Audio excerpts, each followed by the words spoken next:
Today we will discuss about oogenesis, that is how ovum is produced by the human female inside the ovary. Earlier I told you about gametogenesis, that the whole process of gamete formation is completed under the two headings, and these are spermatogenesis and the second one is the oogenesis.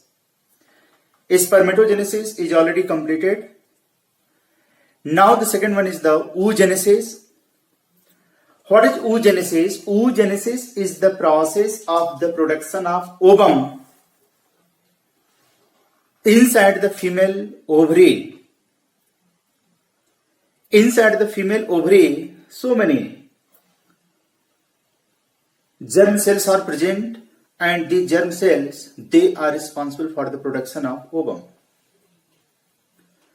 But here, oogenesis is different from the spermatogenesis regarding the initiation of the production of gametes. Actually, the process of oogenesis is started during the embryonic stage. And the process of oogenesis is not a continuous step like the spermatogenesis. In spermatogenesis, once the process of spermatogenesis starts, it's also completed very soon. But the process of oogenesis is a discontinuous process. It starts during the embryonic stage, and finally the process of oogenesis is completed during the puberty time. In the embryonic stage, in the embryo of the female, before the birth, I am talking about that before the birth in female, when the embryo is there, when the fetus is there inside the mother's uterus, the fetus even contains so many germ cells. These germ cells are also called oogonial cells, and these oogonial cells, they produce later on the secondary oocyte, then ovum is produced. The whole process of oogenesis is also completed into the following headings, into the following steps: multiplication phase, growth phase, and maturation phase. So what is the multiplication phase? As I told you, the process of oogenesis is started in the early embryonic stage. In the embryonic stage, inside the uterus, in the embryo, so many, in the fetus, you can say in the fetus actually, in the fetus, so many oogonial, before the birth, in the fetus, so many germ cells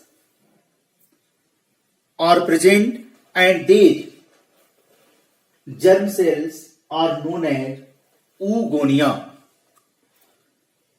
So oogonia or the germ cells, first of all, during the process of multiplication phase, all these germ cells, or you can say oogonial cells, they increase in their number by the process of mitosis. So in the fetus, when the female fetus is present inside the mother's uterus, so many oogonial cells, they divide repeatedly by the process of mitosis division, and nearly 2 million of the oogonial cells, or you can say the millions of the oogonial cells, they are produced. Now after the multiplication phase, all the oogonial cells, they enter into the meiotic division, but the whole process of meiosis is not completed. The process of meiosis is arrested in prophase first. And each oogonial cells now they become converted into the primary oocyte. Actually, this is the primary oocyte. Each oogonial cells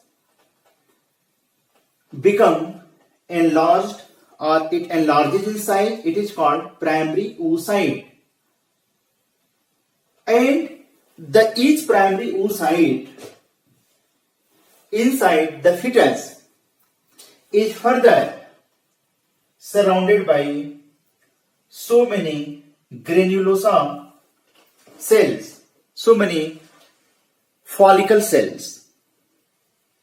What are follicles? Actually, follicles are the small sac-like cells which is filled with the fluid. So the primary oocyte is surrounded by so many granulosa cells. You can see here these granulosa cells. Now this is called primary follicle. What is primary follicle? When the primary oocyte is surrounded by a layer of granulosa cell, this is called primary follicle. And it has been observed that before birth in female, inside the female, nearly 2 million primary follicles are present. And from birth up to the puberty, out of 2 million of the primary follicles, so many follicular cells or so many primary follicles, they are degenerated. And at the puberty time, nearly 60,000 up to the 80,000 primary follicles are present. So it's very, very important. You have to learn that in the fetus condition, when there is no birth, before the birth inside the female, nearly 2 million of the primary follicles are present. And from birth, after birth, till the female reaches to the puberty condition, so many primary follicles are degenerated.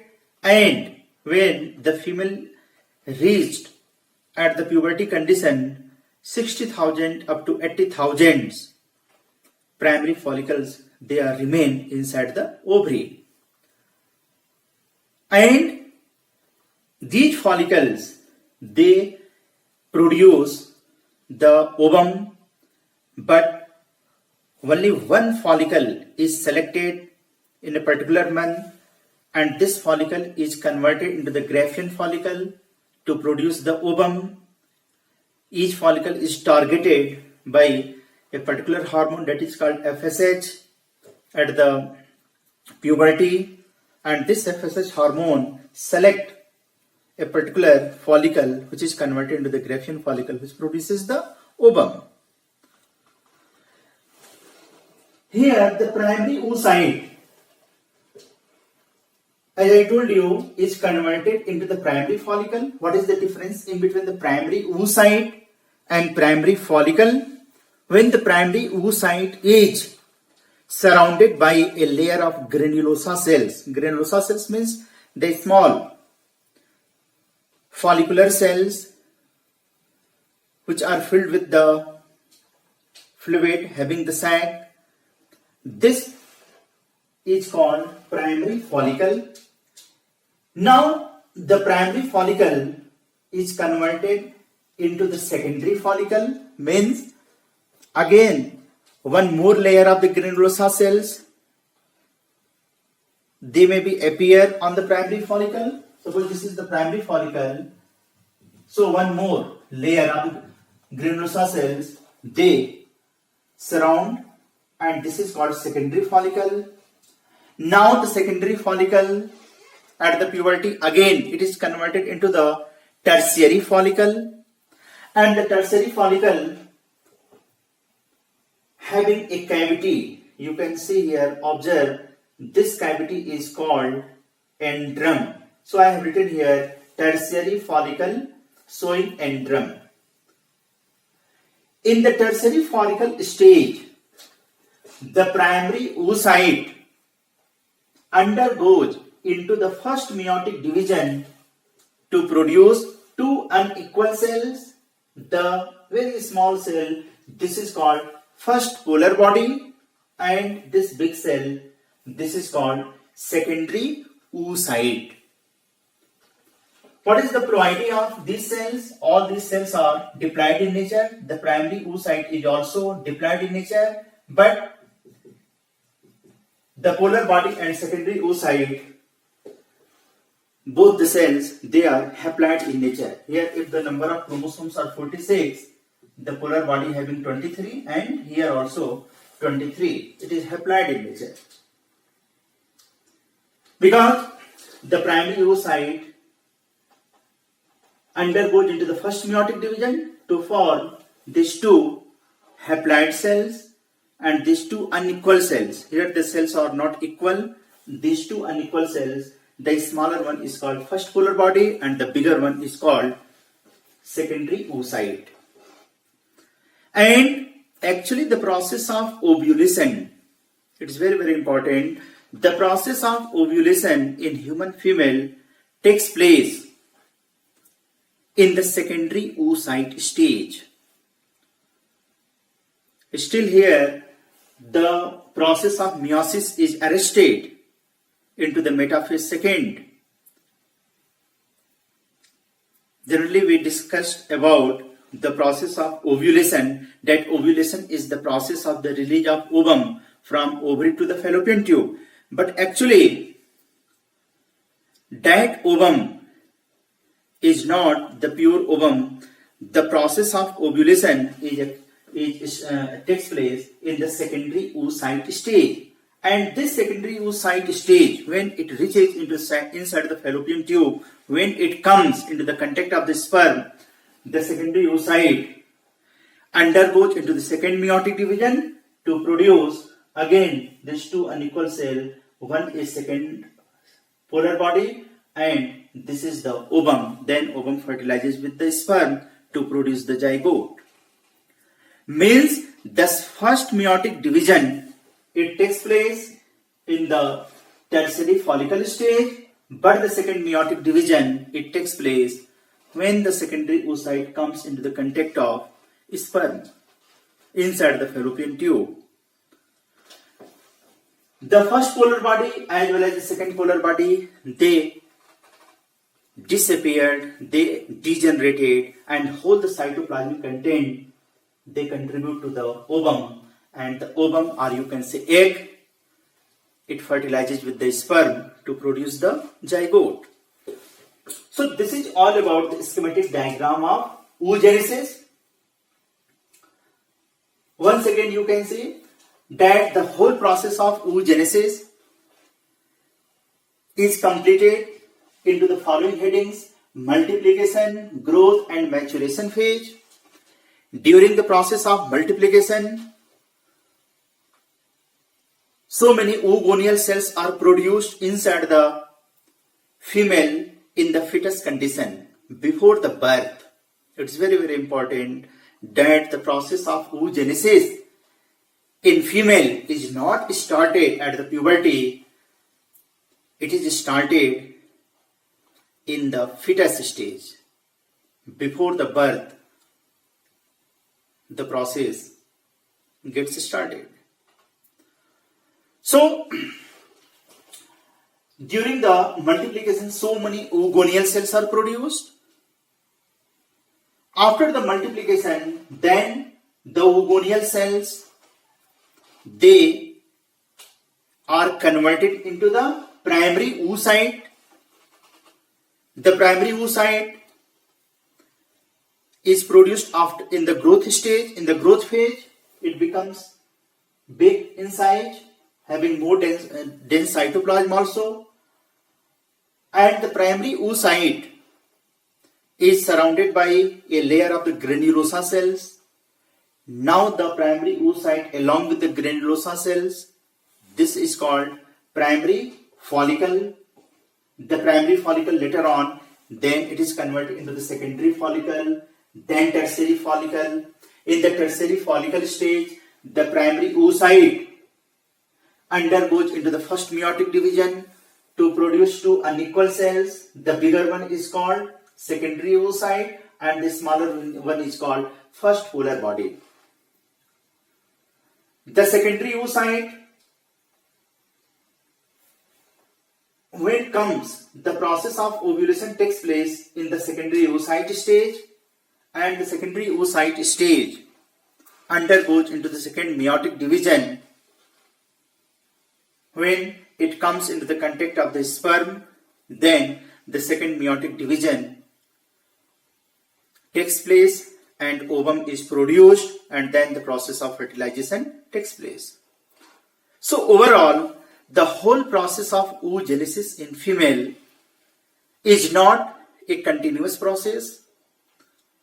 It is a discontinuous process. It is started in the fetal condition and is completed in the puberty condition. While the process of spermatogenesis in male, it starts always when the male attains the puberty, and once the process of spermatogenesis is started, it gets completed also, and there will or no gap at all in the case of spermatogenesis. But here you can observe at some of the places at the prophase first, the process of cell division is stopped. Here also, when the secondary oocyte is formed, again the process of meiotic division is arrested in the second metaphase stage, and finally the meiosis is completed inside the fallopian tube when the secondary oocyte comes into the contact of sperm. So this is the schematic diagram of the oogenesis. I have drawn one more diagram. Sectional view of the ovary, very very important regarding the board examination. In this diagram you have to show these are the blood vessels. This is the section of the ovary of the female. These are the blood vessels. You can observe here I have drawn primary follicle. Inside the primary follicle, the primary oocyte is present. The primary follicle is converted into the secondary follicle. Then secondary follicle, it forms the tertiary follicle. Inside the tertiary follicle, there is a cavity. This is called antrum. Then, and all this process takes place in the maturation phase. Then the tertiary follicle, it becomes mature, and the mature follicle is called Graafian follicle. And the Graafian follicle is having the ovum which is present in the secondary oocyte stage. So this is the Graafian follicle having the secondary oocyte, or you can write here ovum, and Graafian follicle is the mature follicle present inside the ovary. Here you can see the Graafian follicle is ruptured and releases ovum, in which stage, as I told you, in the secondary oocyte stage. So the process of oogenesis, the process of ovulation takes place in the secondary oocyte stage due to the rupturing of the Graafian follicle. The Graafian follicle, after release of the ovum, the Graafian follicle, the follicular cells, the granulosa cells you can say, they are ruptured, and the ruptured mass of the Graafian follicle is called corpus luteum. Means the ruptured Graafian follicle, the ruptured Graafian follicles are converted into the yellow mass, a yellow color, yellow mass of the endocrine tissues, and this is called corpus luteum. And later on, the corpus luteum produces a female hormone that is called progesterone, And as you know, progesterone is a female hormone, it is a pregnancy hormone, and this progesterone maintains the pregnancy period in human female. It look after, it thickens the wall of uterus, it prepares the wall of uterus to nourish the fetus inside the mother's uterus. So corpus luteum is the yellow mass of endocrine tissues which are formed due to the ruptured mass of the Graafian follicle. As I told you, once the ovum is released, the Graafian follicle, the ruptured Graafian follicle is converted into the yellow mass of endocrine tissues, which is called corpus luteum, and corpus luteum is the source of the production of which hormone? Progesterone hormone, which helps in the process of which maintains the whole gestation period, or you can say the pregnancy period. I will discuss later on about the progesterone hormone in detail. So this diagram is also very, very important. All these labelings are very, very important.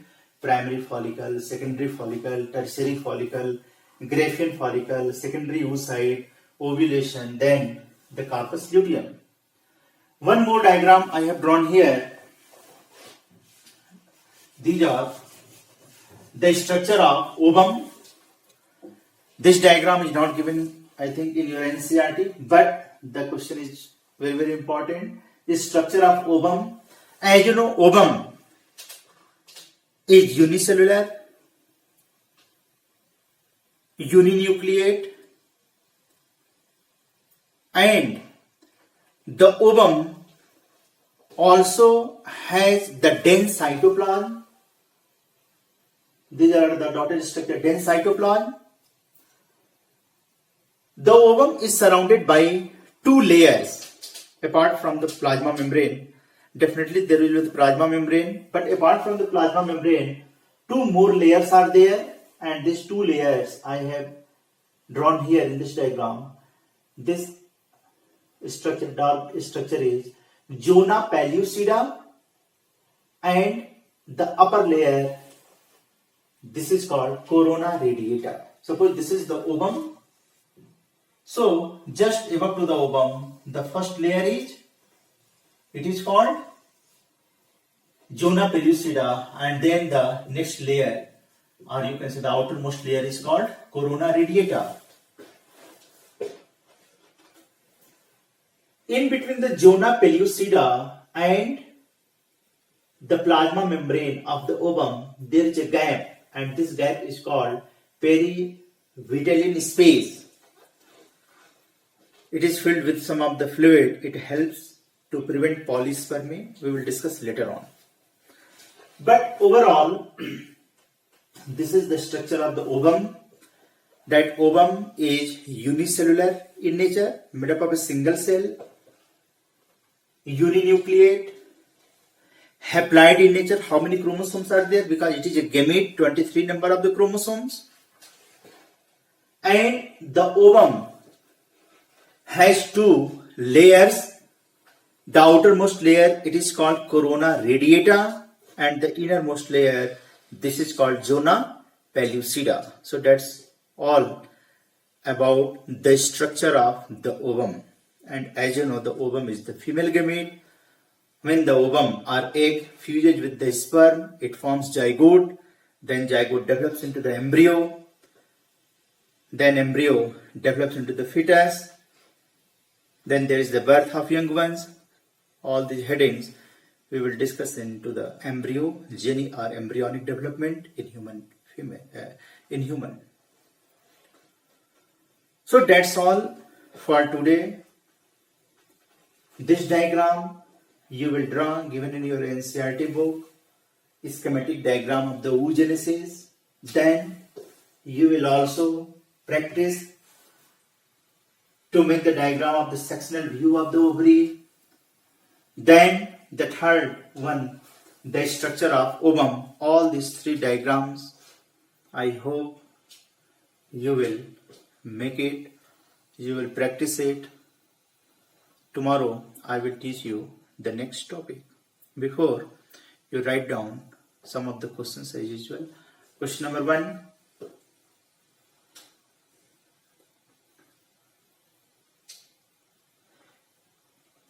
Differentiate between spermatogenesis and oogenesis. Differentiate between spermatogenesis and oogenesis.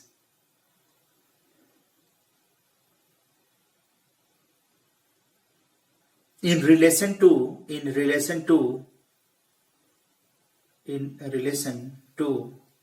the start of this process, in relation to the start of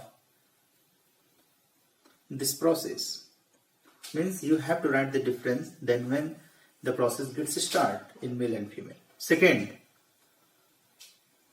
question number 2.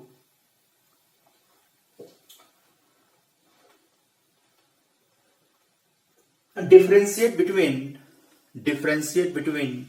tertiary follicle and Graafian follicle. Differentiate between tertiary follicle and Graafian follicle.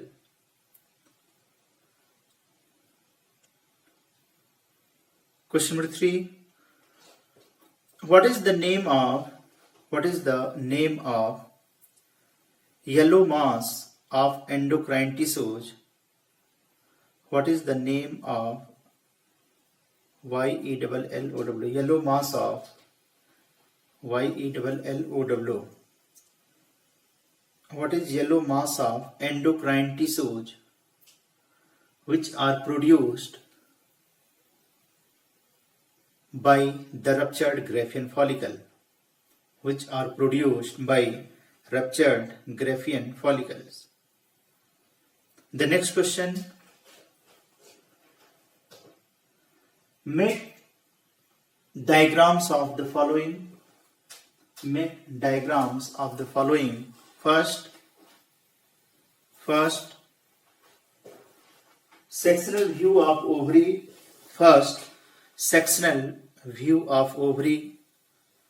And the second one, structure of ovum. And the last question number 5. Explain the process of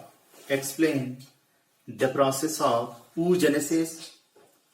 Explain the process of oogenesis with the help of schematic diagram. Explain the process of oogenesis with the help of schematic diagram. So thanks for today, and tomorrow I will teach you the next topic.